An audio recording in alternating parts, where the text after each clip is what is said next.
Jayden'S Voice was birthed out of necessity. A necessity to make change, to create equality, to understand that just like autism doesn't discriminate, neither do we. Autism does not care about the color of your skin, what political party you're in, your gender, your socioeconomic status, your religion, your ethnicity, your nationality, your pedigree, what level of education, your family, your cousin, your auntie, your uncle, or your baby's daddy came from or have. So it's our responsibility to do the same. And my thing was, I knew that I could not go on in a world that would not accommodate my son. And one day I'm gonna age and I'm gonna get older. So I had two responsibilities: make him the best possible person he could be, and create a world that had time, space, and place for him to accommodate his needs, and trust God in the process. So the thing was, when Jayden'S Voice was birthed, we wanted to provide all these level of services, and we did. We did that not only here in the United States, we did it across the United States, and we built 2 centers in Africa, both Zambia and Ghana, and we still have those centers today.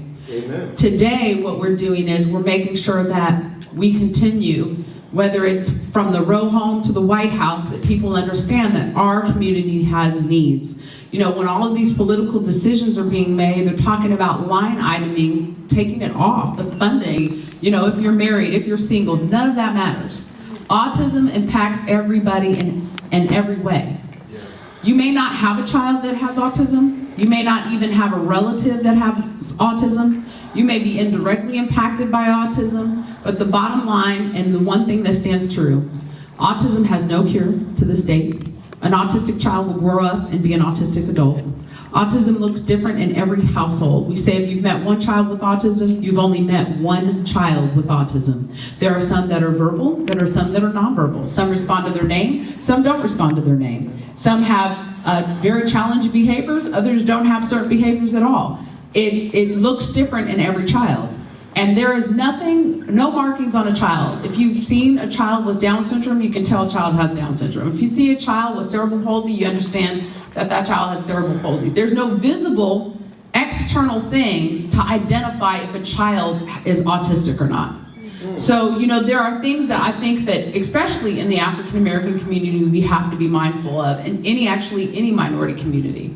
Every community has biases or issues. You know, I've dealt with the Asian community where they already have a challenge with girl children, right? Like, they don't have a lot of respect for women, in a sense, that are children. And the challenge that we typically have there is that there's a level of shame. These kids are hidden right here in the United States. Some of them are killed, some of them are abused, right? And some of them, it's thought to be that this child is demonic from one perspective or another. And in the free world, there's not a lot of free, accessible resources, and it takes a long time for our children to be diagnosed.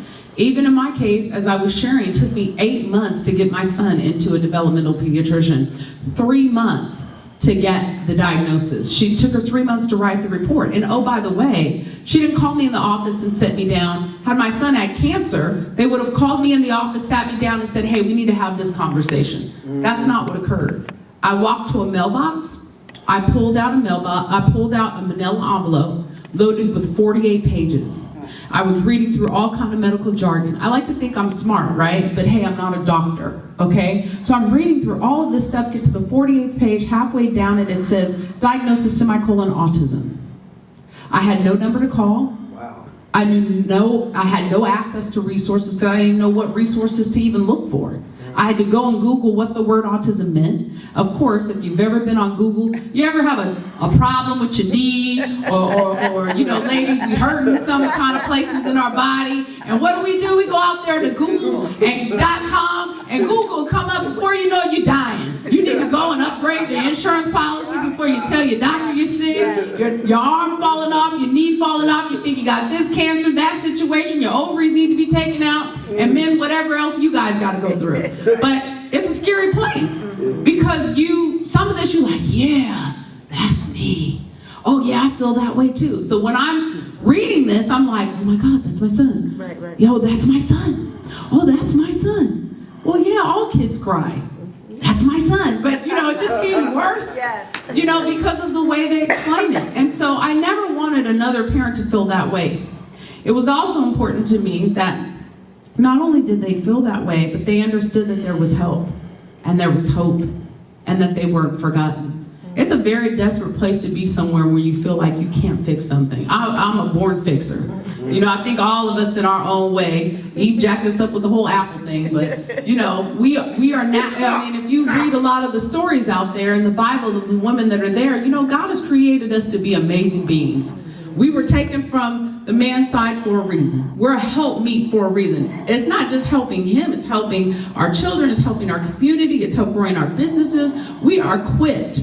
And when there are certain things we can't do, you know, as a woman, you want to fix it, and this is something you can't fix. You know, it took a lot of prayer, it took a lot of tears, and the same thing for men. You know, they are fixers. They want to protect their family. That's their thing. They want to protect and provide. And when those things can't happen, when they can't fix this situation or they can't help you past your crying, they go through their own struggles. You know, no one's doing the survey on us as African Americans or minorities in general in reference to how our kids are being impacted. The average African American child is diagnosed 5 years behind white children. Why is that? Wow. Why is it that our kids by the second grade year are being taught or told that they need to be put out of school? And somewhere along that, before they put a child out of school, they have to do an evaluation. And then they'll go, oh, this kid has autism. Well, all along the way, somebody's been telling you something's wrong, but it wasn't important to put it on the radar, right? And say, hey, something's wrong. Our community, off of our grandparents' myth, oh, he don't talk because y'all talk too much. You know, he doesn't talk, he's quiet, shy like his daddy. You know, there's all these things that we say instead of just accepting, taking a look at these children and making a difference in their lives. I always say, listen, who cares if your child has a diagnosis of autism? If your child had a diagnosis of cancer, yeah, you're going to be in trouble. Potentially because this kid's going to get a ton of drugs, be chemotherapy, they might have some surgeries and all that. Guess what happens with autism? If your kid gets a diagnosis with autism, they have a diagnosis. And by the way, hopefully, they will get access to resources in time, not, you know, like 2 years down the line or whenever they can get to our children. But guess what they're going to get? Speech therapy, occupational therapy, behavioral therapy, and whether or not you have autism, those are all great things. Yes. It doesn't even matter. Yes. They're all great things. Yeah. And guess what with the diagnosis? They can always take it off. But why not get the care our children need? Why not get them the access to the resources they need? And why delay them if we have an opportunity to help them? So I think it's our responsibility to not turn our heads. It's our responsibility to be educated about these things and to participate in these things and create a call to action about these things. They estimate in the year 2032, 1 in 2 children will be diagnosed with autism. Less than 10 years ago, it was 1 in 10,000. We're now down to 1 in 58 is what they say, and autism is diagnosed more in boys than it is girls, right? Right. And again, it looks different in every family. So the folks that you might be seeing sleep on the street, I've dealt with them. Some of them are often autistic. Some of these men that are sitting in jail are autistic, right? Some of these situations where we're coming across people who can't keep a job, they're autistic. They were missed, unfortunately, during a time period of being diagnosed and recognized that there might be a greater issue. There is no shame with autism. These children are brilliant, they operate differently, and that's okay. We actually all operate differently, and to be honest, we're all on the spectrum. Do you know we're all on the spectrum? That's why it's called a spectrum. It's just where you fall in that spectrum that keeps you from being able to do your activities of daily living. Do you get stuck? Because autistic kids like things repetitive. They want to know ahead of time, like, okay, where are we going next? They always need to know what's next, you know, so that they can mentally prepare, right? Sometimes there's a big sensory issue. Like right now, the lights are on. As I'm talking to you guys, I'm watching cars in the back of you go by. I can hear the echoing of the speaker. You know, you might hear sounds or different things around you. The air is blowing, right? For an autistic individual, their body gets all those sensory inputs and it doesn't know where to send it. To me, it just made me realize how amazing God is. That those things For all of us that happen to work, it doesn't bother us. It doesn't stop us. But an autistic kid would say, golly, this light in my eye, it's like magnified to the 200th power for them, and it keeps them from being able to function. And they can't say, this light is bothering me. Can somebody please stop? Turn the light off, or can I move? You know what they do? You see a behavior. And then what happens, because our community is uneducated, they say, that child is bad.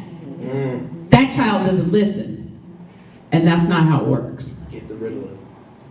Get the Ritalin, which is ADHD. And most autistic children have a dual diagnosis. Yes. Oftentimes they're ADHD, bipolar, schizophrenia. ADHD is the highest one, ADHD or ADD. There's typically 2 diagnoses our kids have.